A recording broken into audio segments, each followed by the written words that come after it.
제가 좀 전에 청년부 예배를 드리고 올랐습니다. 특별히 오늘 청년부 예배 가운데 저희 청년부도 이제 작년 하반기 양육반 성장반을 수료한 우리 청년들이 있었습니다. 그래서 수료식을 좀 전에 진행했었는데요. 저희가 양육반은 제가 이제 사역하면서 이제 매 학기에서 이제 4기 양육반이 10명 수료했고 성장반이 2기를 수료했습니다. 그래서 총 17명이 수료하고 또 그 중에서 이제 현장에 나올 수 있는 청년들이 이제 간증도 하고 이렇게 나눔을 했습니다. 특별히 올해 같은 경우에 제가 좀 기억 남는 게 청년부를 2년 동안 사역하면서 처음으로 이제 주중반을 개설을 했습니다. 원래는 제가 토요일 이제 시간대에 이렇게 양육반, 성장반 수업을 했는데 청년들이 신청을 하는 겁니다. 목사님 주중에도 듣고 싶은데 좀 열어주면 안 되겠냐. 그래서 사실은 이제 저희가 또 주중에 또 주중 사역들이 있지 않습니까? 뭐 세미나도 있고 그런 수업들이 있는데 담임 목사님께 여쭤봤습니다. 목사님, 청년들이 이런 필요가 있는데 어떻게 할까요? 목사님 당연히 말씀하시는 게 청년들이 원하면 열어야 된다라는 것이었어요. 제가 싫어서 그런 게 아니라 오해하지 마시기 바랍니다. 열어줄 거였는데 그래서 담임 목사님이 허락이 있었으면 좋겠다. 그리고 보고도 드리고 청년들이 이런 열심이 있습니다, 이런 마음이 있습니다 라는 걸 알려드리고자 이렇게 말씀을 드렸습니다. 2명이 함께 했습니다. 그 주중을 열었는데 2명이 들었어요.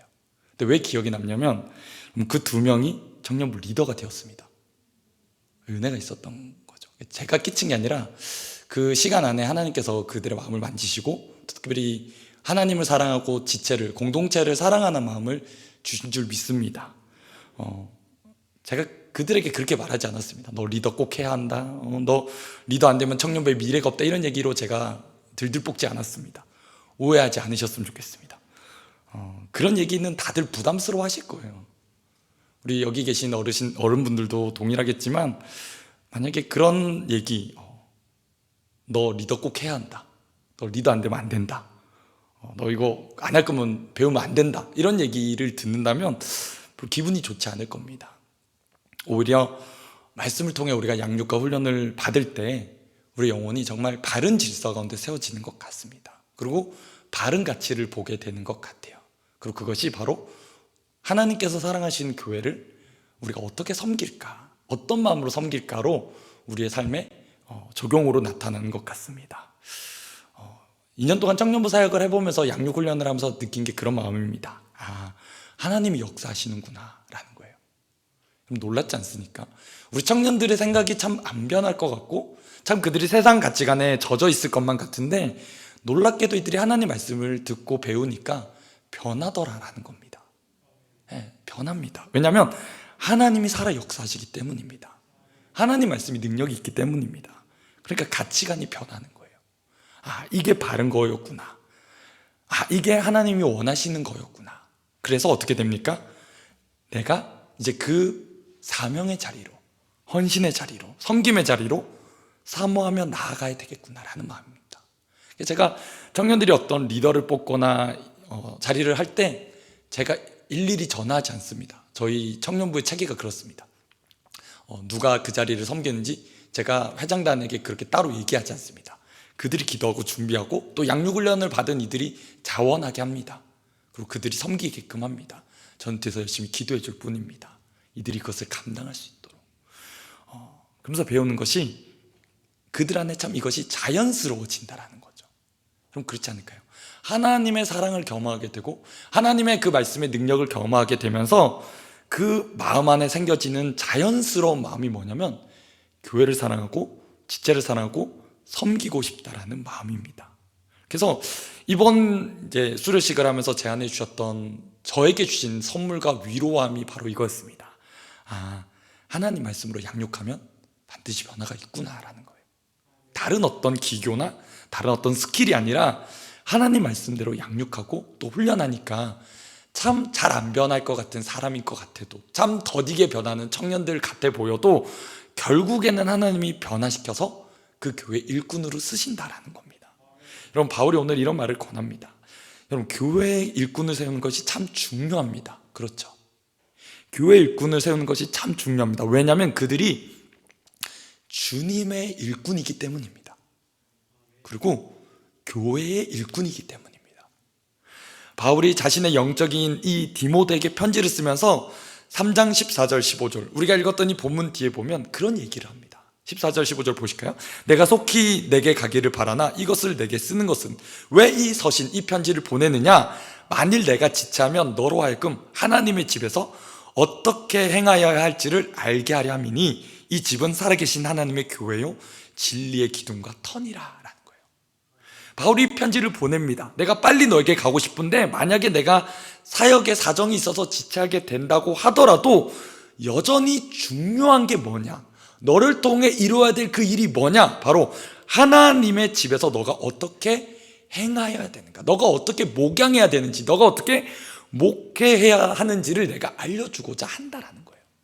그러니까 바울의 관심은 그거였습니다. 내가 디모데 만나는 것도 참 중요해. 내가 너와 만나는 것도 참 중요해. 그러나 그걸 통해 너가 하나님의 집인 이 교회 공동체를 어떻게 목양해야 되는지 그걸 너가 참 알았으면 좋겠어. 그게 더 중요하다라는 겁니다. 왜일까요? 왜 그게 중요할까요? 뒤에 나오는 구절이 그렇게 말합니다. 이 집은 살아계신 하나님의 교회요 진리의 기둥과 터니라. 이 이유 때문입니다. 내가 만약에 늦더라도 너에게 편지를 쓰는 이유는 바로 이거다. 너가 이 하나님의 집에서 어떻게 행할지 알려주고자 합니다. 이 집은 살아계신 하나님의 교회요 진리의 기둥과 터다라는 것. 여러분, 그냥 사람만 많이 모였기 때문에 혹은 건물이 웅장하기 때문에 그래서가 아니라는 겁니다. 보십시오. 이 집은 살아계신 하나님의 교회다. 그것 때문이다라는 겁니다. 살아계신 하나님, 그분의 소유가 된 교회이기 때문이다라는 겁니다. 여러분, 이 가치가 저와 여러분의 가치였으면 좋겠습니다. 그렇지 않을까요? 우리가 무엇을 준비하여야, 무엇을 훈련하고 양육하고 가르쳐야 되겠습니까? 이 가치가 아니에요. 교회는 하나님의 소유된 하나님의 교회다라는 것입니다. 사람이 주인이 되어서도, 사람의 목소리가 큰 것이 주인이 되어서가 아니라 그 교회의 기반이 되고 터가 되고 기둥이 되는 것이 뭐냐? 바로 예수 그리스도시다라는 거예요. 이거잖아요, 여러분. 왜요? 예수 그리스도께서 저와 여러분을 살리시기 위해 죽으셨습니다.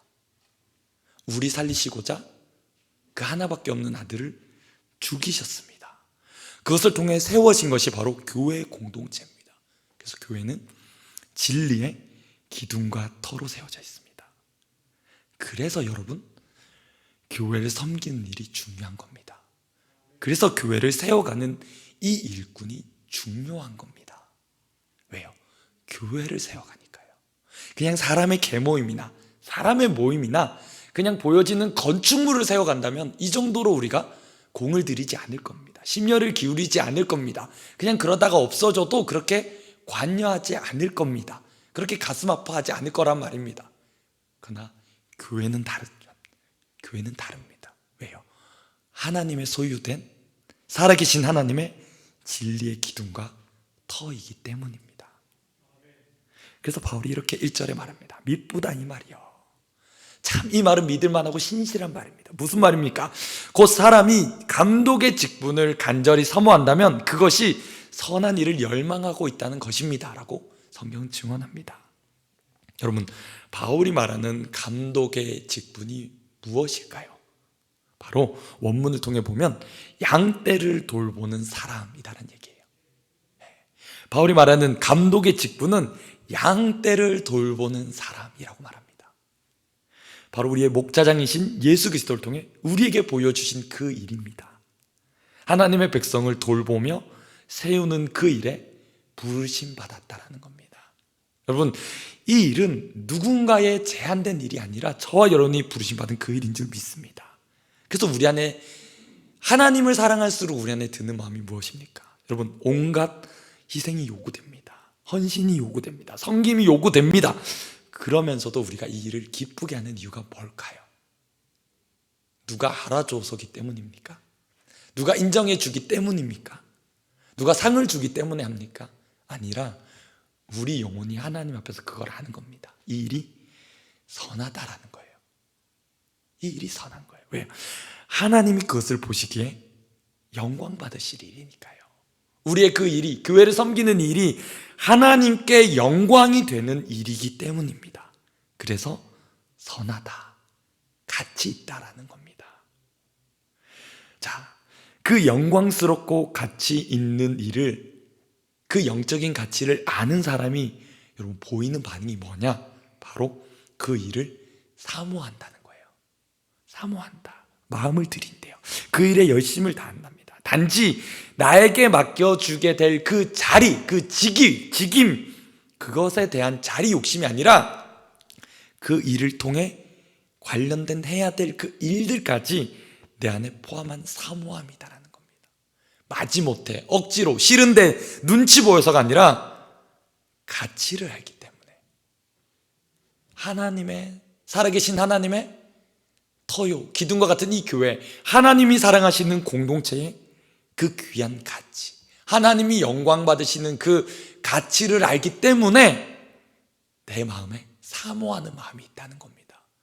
그래서 누가 시키지 않아도, 누가 알아주지 않아도, 누가 그렇게 지지해 주지 않아도 우리가 그 귀한 일을 섬기는 이유가 바로 여기 있습니다. 바로 내 안에 사모함 때문에. 자, 이 귀한 직분을 섬기는 데 있어서 바울은 몇 가지 제안들을 합니다. 그 일꾼을 세우는 데 있어서 몇 가지 얘기들을 합니다. 감독은 이렇습니다. 책망할 것이 없으며 한 아내의 남편이 되며 절제하며 신중하며 단정하며 나그네를 대접하며 가르치기를 잘하며 술을 즐기지 아니하며 구타하지 아니하며 오직 관용하며 다투지 아니하며 돈을 사랑하지 아니하며 자기 집을 잘 다스려 자녀들로 모든 공손함으로 복종하게 하는 자라야 할지며 라고 말합니다. 찾아보니까 한 15가지 정도 돼요. 근데 제가 이 시간에 일일이 이걸 다 얘기 드리면 너무 길어지기 때문에 준비하면서 좀 중요한 것들, 묵상하면서 이런 것들을 좀 나누면 좋겠다라는 것을 좀 나누고자 합니다. 자, 이것을 볼 때 우리가 먼저 볼 수 있는 것, 하나님께서 요구하시는 감독의 됨됨이는 어떤가라는 거예요. 교회 그 일을 맡기는, 그 맡길 만한 일꾼의 됨됨이가 어떠한가, 어떠해야 할까라는 것을 우리가 스스로 좀 말씀 앞에 비춰보면 좋겠습니다. 바로 먼저는 이겁니다. 내가 하나님 앞에서 내가 살기 때문에 절제할 수 있는가라는 거예요. 내가 하나님 앞에 살아가기 때문에 내 삶을 하나님께 맡겨드리면서 컨트롤할 수 있는가, 절제할 수 있는가라는 겁니다. 그리고 그로 인한 존경받음이 있다는 것입니다. 이것입니다. 책망할 것이 없으며 라고 말해요. 자, 이것은 맡겨진 중요한 일을 행함에 있어서 이 일을 감당하는 일꾼이 인격이나 품행상 결함이 없도록, 그래서 누구에게도 비방이나 비난받을 것이 없도록 하라라는 겁니다. 아무래도 앞에 서다 보면 더 많은 이들이 보게 됩니다. 그렇죠? 아무래도 앞에 서게 되면 더 많은 이들의 이목이 집중이 됩니다. 단지 많은 사람들이 봐주기 때문에, 많은 이들이 인정해주기 때문이 아니라 사실은 그 앞에 선 만큼 비난과 비방을 받을 일도 많습니다. 오해도 사게 되고요, 우여곡절도 많습니다. 그러나 하나님의 일꾼에게 요구하시는 것이 무엇입니까? 너가 할 수만 있다면 그 맡겨진 그 하나님 교회를 세우는 그 중요한 일에 결함이 없도록 해라, 구비하라라는 겁니다. 너의 인격과 너의 품행과 그 누구에도 비방이나 비난받을 것이 없도록 주의하라라는 겁니다. 우리가 주의해야 될 것은 주의해야 됩니다. 세상 사람들이 알지 못하게 비난하고 비방하는 일들이 있을 수 있습니다. 그러나 그것 외에 소위 상식적인 차원에서 마땅히 해야 될 도리에서 우리는 당연히 책망받을 것이 없도록 하나님 나라의 일을 해야 될 줄 믿습니다. 자, 두 번째는 이것입니다. 그는 한 아내의 남편이 되어야 된다라고 말합니다. 결혼 서약을 해요. 이 사람을 사랑하겠습니까? 우리가 네라고 대답합니다.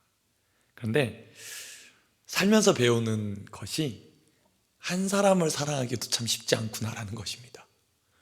얼마 전에 설을 지내보셔서 알 겁니다. 붙어 있으면 좋은데 붙어 있는 만큼 또 보게 되는 것들이 있더라고요. 이 감독으로서 요구하는 바가 이것입니다. 너가 결혼을 서약하고 나서 아내에게 충실함으로 거룩한 하나됨을 지켜라. 그래서 그 충성됨의 본보기로 보여줘라 라고 말하고 있어요. 이게 왜 이 당시에 이런 것들을 요구하셨을까 찾아봤더니 역사적으로 좀 그런 배경이 있습니다. 이 당시에는 여러분 우상 숭배를 했던 문화잖아요. 특히 옛날 그리스 문화들이 그랬지 않습니까? 고린도나 에베소, 특히 이 땅에는 아데미 여신을 섬기는 신전들이 그렇게 크고 웅장하고 또 많은 여사제들이 있었습니다. 그러면 생각해 보십시오. 얼마나 많은 타락과 성적인 범죄와 매춘과 가늠과 음란이 있었을까요? 얼마나 많은 그 문란함이 있었을까요? 그 도시 문화가 그랬다면, 그 살아간 삶의 문화가 그랬다면, 여러분 그 당시뿐만 아니라 오늘날도 마찬가지인 것 같습니다. 드라마를 봐도, 영화를 봐도, 웹툰을 봐도, 광고를 봐도 여러분 TV에 사는 말이 뭔지 아십니까? 이런 겁니다. 야, 너는 어떻게 너 남편 하나로, 너 아내 하나로 만족하며 사냐? 이거예요. 야, 너가 돈이 없냐? 갖춘 게 없냐? 너가 뭐가 꿀려? 너 왜 그렇게 고리타분하게 살아? 여러분 이게 오늘날 우리가 보는 드라마, 영화, 만화, 웹툰, 광고에 나오는 얘기들입니다. 그 안에서 우리에게 요구하시는 바가 뭡니까? 하나님이 주신 거룩한 질서, 가정 안에서 한 사람으로, 한 남편과 한 아내로 너의 충성됨을 보이라는 겁니다. 그것이 교회 일꾼의 마땅한 본보기다라는 것입니다. 세상은 그렇게 우리를 조롱할지 모릅니다. 세상은 우리를 그렇게 놀릴지도 모릅니다. 야, 돈이 없냐? 왜 놀 줄을 모르냐? 왜 즐길 줄 모르냐? 왜 이렇게 고리타분해라고 놀릴 줄도 모릅니다. 그러나 우리가 반드시 따라야 될 하나님의 말씀의 교훈은 무엇입니까? 한 사람의 남편과 아내로만 만족하며 충분하다라는 것입니다. 그가 비록 부족해 보여도, 그가 비록 연약해 보여도 그 안에서 하나님 나라 사람의 충성됨을 보신다라는 겁니다. 다음은 이렇게 이어집니다. 절제하라라고 말합니다. 이 절제는요, 사실 원문에 보니까 이런 의미가 있어요. 술 취하지 않는 상태. 절제는 단순히 나의 삶을 잘 컨트롤하는 것 이상의 술 취하지 않는 상태를 말합니다. 그래서 너가 맑은 정신과 분명한 판단, 특별히 영적으로 깨어 있어야 함을 말해주고 있습니다. 깨어 있어야 된다. 영적으로 예민함을 가지고 올바른 판단, 하나님이 기뻐하실 만한 판단을 너가 기준 삼아 하라라는 것입니다. 뿐만 아니라 신중하라라고 말합니다. 차분하되 충동적으로 감정에 끌려서 좌지우지하지 말고 바른 말씀에 분별력을 가지라고 말합니다. 바른 말씀의 분별력, 또 단정하라고 말합니다. 너가 바른 우선순위를 세워라. 바른 영적인 가치를 세워서, 바른 우선순위를 세워서 질서 있게 살아라는 것입니다. 생각해보면 하나님께서 모든 사람에게 동일하게 주신 것이 있습니다. 뭘까요? 바로 시간입니다. 물론 재정은 사람에 따라 조금씩 다르게 주신 것 같아요. 어떤 사람에게 많게, 어떤 사람은 적게. 그런데 누구에게도 지위고와 남녀노소를 막론하고 누구에게나 공평하게 주신 것이 바로 시간입니다. 동등하게 주셨어요. 하루 24시간. 그 시간 안에 우리가 참 바쁘게 삽니다. 여러분, 어른들만 바쁠까요? 애들도 바쁩니다. 집에서 놀고 있는 우리 자식들, 놀고 있는 것 같은데 물어보면 다 바쁘대요. 제가 청년부 양육 이제 시작하니까 곤면합니다. 야, 양육 훈련 받자. 분명히 얘가 시간이 있는 것 같거든요. 저는 알아요. 근데 바쁘대요. 뭐 하는데? 노는데 바쁘대요. 곤면하죠. 양육 받아야 돼. 근데 보십시오. 단정하다는 것, 바로 이런 겁니다. 하나님 나라 일을 하는 데 있어서 여러분, 우리가 바른 우선순위가 세워져야 돼요. 그래야지 질서 있게 살 수 있게 되는 것 같아요. 바른 우선순위에서 질서가 세워집니다. 그래서 그 안에서 균형 잡힌 삶을 살게 되는 겁니다. 여러분, 시간은 누구에게나 동일합니다. 다들 시간은 없고 바쁩니다. 그렇다면 어떻게 해야 될까요? 우선순위를 세워야 되는 거죠. 하나님이 기뻐하실 만한 것, 하나님의 나라와 교회를 위해 먼저 해야 될 것, 우선해야 될 것이 뭔지를 삶의 기준으로 삼는 것입니다. 그것을 부탁하고 있습니다. 너의 삶을 단정하게 세워라. 질서 있게, 균형 있게 우선순위를 세워라라는 것입니다. 그러면서 요구하는 것이 있어요. 뭘까요? 나그네를 잘 대접하랍니다. 물론 여러분 이 당시에도 보면 복음 전도자들이 어느 하나의 거점에 이렇게 머물러 있지 않았습니다. 그렇겠죠.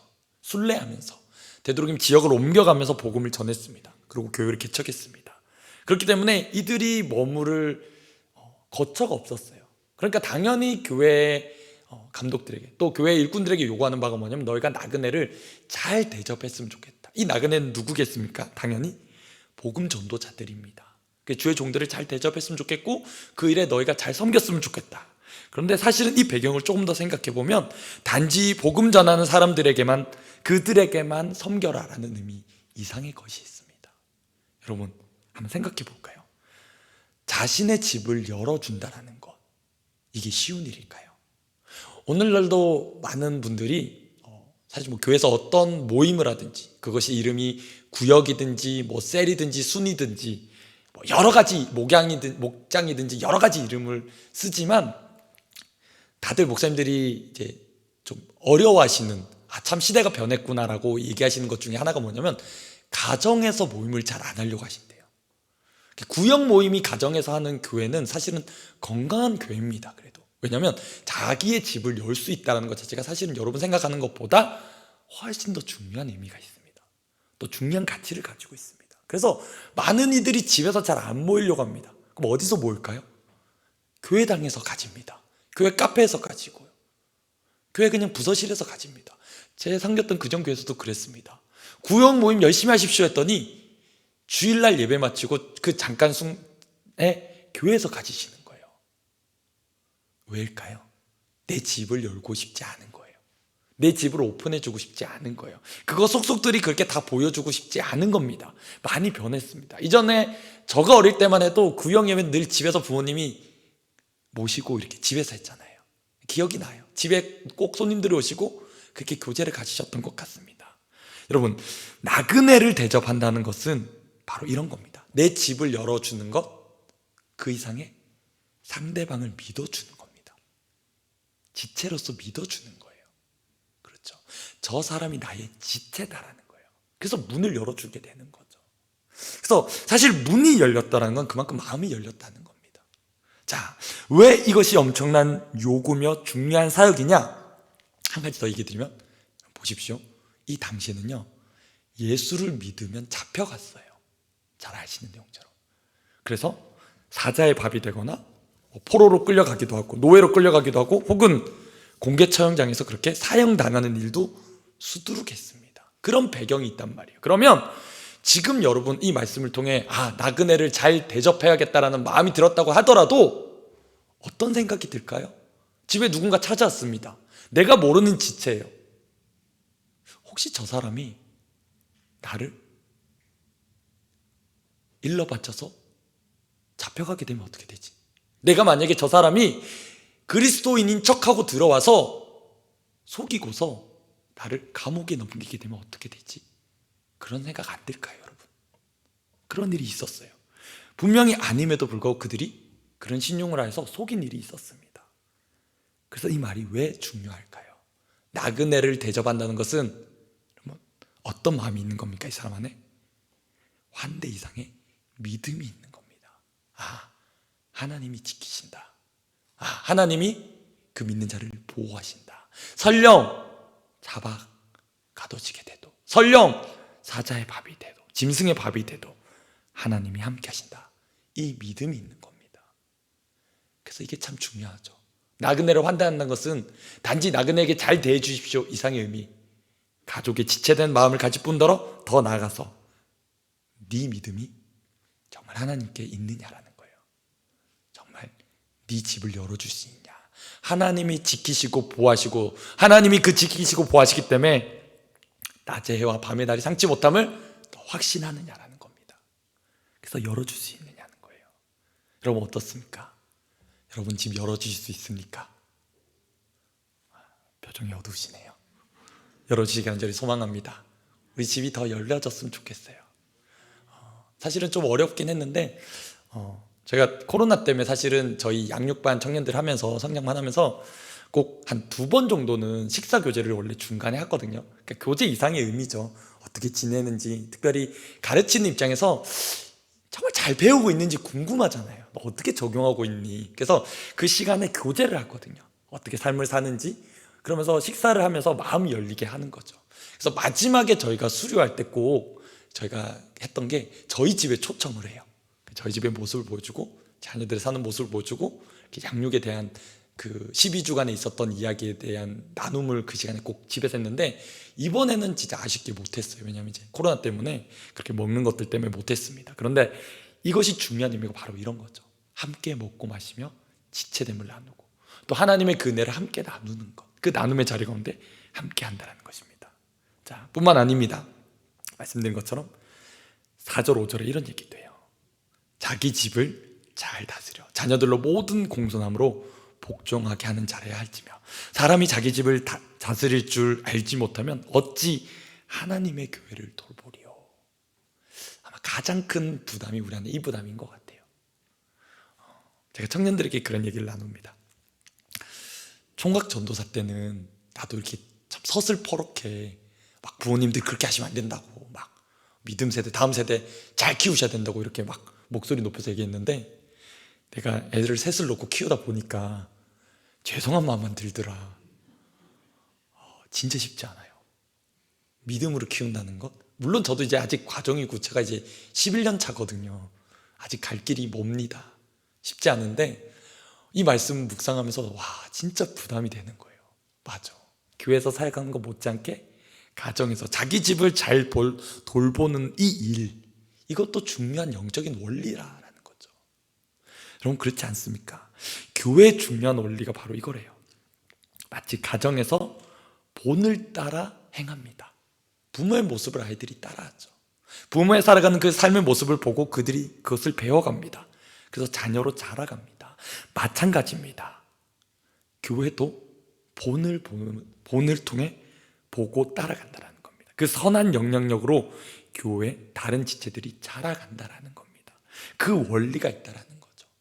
어느 한 곳에서만 잘해도 안 됩니다. 어느 한 곳에서만 잘하는 것도 참 잘하는 거지만 같이 가야 되는 거죠. 가정에서, 교회에서 자기 집을 잘 다스릴 줄 알아야 뿐만 아니라 그래서 하나님의 집을 잘 섬기고 다스리는 자로 세워지게 된다는 것입니다. 마지막은 이렇습니다. 여러분이 만약에 믿지 않는 외인들에게도 선한 증거를 얻어야 합니다. 아마 우리의 가장 나아가야 될 지향점이 여기가 아닐까요? 물론 교회 안에서는 허물과 그 부족함을 덮어줍니다. 가려줍니다. 위로해주고 또 칭찬해주고 권면해줍니다. 더 나아가 이것입니다. 믿지 않는 사람들이 보기에도 좋은 평판을 받는 사람. 그래서 그런 것 같아요. 저도 이제 아파트를 살다 보니까 명절에 선물을 두고 갑니다. 어디를 가냐? 밑에 집을 찾아갑니다. 수고 많으셨다고. 저희가 셋이다 보니까 늘 죄송한 마음이 들어요. 늘 이제 툭툭거리고 명절에 하나 이렇게 챙겨서 가요. 죄송하다고, 잘하겠다고. 그런 마음이 아닐까요? 사소한 거지만 앞집에게, 밑에 집에게 안부를 전하는 것. 사람들은 다 보더라고요. 그래서 가면 저 사람 교회 가는구나, 예수 믿는구나 봅니다. 그러면서 우리의 교회를 섬기는 일에 있어서 우리가 보여줘야 될 모습이, 나아가야 될 모습이 교회라는 문턱을 넘어서 여기까지인 것 같아요. 믿지 않는 외인들에게도 좋은 평판 받는 사람. 저 사람 정말 예수 제대로 믿는구나, 예수 정말 잘 믿는 집이구나. 자녀들의 모습을 통해서도, 부모님의 모습을 통해서도. 그래야 비방과 마귀의 덫이 걸리지 않도록 하나님의 복음만을 드러내는 그 귀한 몸된 교회를 섬기는 이 일이 저와 여러분 가운데 일어났으면 좋겠습니다. 여러분, 그렇지 않을까요? 이 얘기를 듣다 보면 결론입니다. 참 부담이 돼요. 참 큰 책임이 있는 것 같습니다. 그렇죠? 근데 교회 안에 참 영향력이 없는 자리는 없는 것 같습니다. 내가 있는 자리가 어디든지 사실 다 영향력이 있으신 자리예요. 뿐만 아니라 가정에서도 그렇고요. 그러면 책임을 참 많이 느낍니다. 그런데 제목을 그렇게 준비했습니다. 더한 책임, 그러나 더한 은혜가 있습니다. 그 자리를 하나님이 우리를 부르신 줄 믿습니다. 하나님이 우리에게 그 일을 맡기신 줄 믿습니다. 부모로서 교회에 또 맡겨진 섬기는 자리로서 우리를 부르신 줄 믿습니다. 하나님 결코 우리를 그냥 두지 않으십니다. 함께 하시고 능력 주시고 특별히 은혜 베풀어 주신 줄 믿습니다. 그래서 더 경험하게 되는 게 하나님의 은혜인 것 같습니다. 맡겨진 자리가 클수록 사실은 더 큰 은혜를 경험하게 되는 것 같아요. 그래서 섬기신 분들이 하신 얘기가 결론이 그거잖아요. 너도 꼭 섬겼으면 좋겠다. 내가 이거 하기 싫어서 너 섬기려고 넘기는 게 아니라 섬기니까 하나님 아버지 마음이 뭔지 알게 되고, 섬기니까 공동체가 얼마나 소중한지 알게 되고, 섬기니까 하나님 보시는 영혼이 얼마나 귀한지 알게 되고, 그래서 너도 그냥 받지만 말고 섬겼으면 좋겠다. 그래서 우리 사역이 양육훈련이 배우면 배울수록 결론이 여러분 왜 사역으로 가는지 아십니까? 그게 건강한 거고 균형이 있는 겁니다. 제대로 배웠으면 사역해야 되는 겁니다. 제대로 배웠으면 섬길 줄 알아야 되는 겁니다. 저 여러분이 많이 양육훈련 받으셨으면 좋겠습니다. 더 많이 권하셨으면 좋겠고요. 부탁드리기는 자녀들에게도 권해주셨으면 좋겠습니다. 아직 자리가 많이 있습니다. 근데 이 아이들이 배운 것에서 끝나지 않고 배워서 섬겼으면 좋겠습니다. 우리 교회를 섬기는 일꾼으로. 정말 부모님이 그런 귀한 일꾼이시라면 그 세대를 뛰어넘어 다음 세대 자녀들이 그 귀한 일꾼으로 그 자리에 함께하기를 간절히 소망합니다. 이렇게 기도하시겠습니다. 하나님 감사합니다. 죄와 허물로 죽었던 우리인데 우리를 살리시고 또 주의 자녀 삼으실 뿐만 아니라 귀한 교회를 섬기는 주의 교회 일꾼으로 우리를 세우시니 너무나 감사합니다. 하나님, 우리가 참 부족한데 하나님 세우신 그 일, 맡기신 그 일을 우리가 감당함에 있어서 하나님, 우리가 우리 힘으로 감당하지 않길 원합니다. 하나님, 우리가 참 부족한데 하나님 맡기신 그 귀한 교회, 그 공동체, 그 지체, 우리의 사랑을 뛰어넘어 하나님의 사랑으로 사랑하고 섬기게 하여 주시옵소서. 더 큰 책임을 느낄수록 더 무릎 꿇게 하시고 그 무릎 꿇은 가운데 하나님의 더 크신 은혜를 경험하여서 하나님, 우리 성문교회가 더 풍성한 하나님의 은혜와 사랑과 자비가 풍성한 교회 되게 하셔서 하나님, 정말 메말라가는 이 세상 속에서 대안이 되고 위로가 되고 소망이 되는 주의 교회, 건강한 공동체 되게 하여 주시옵소서.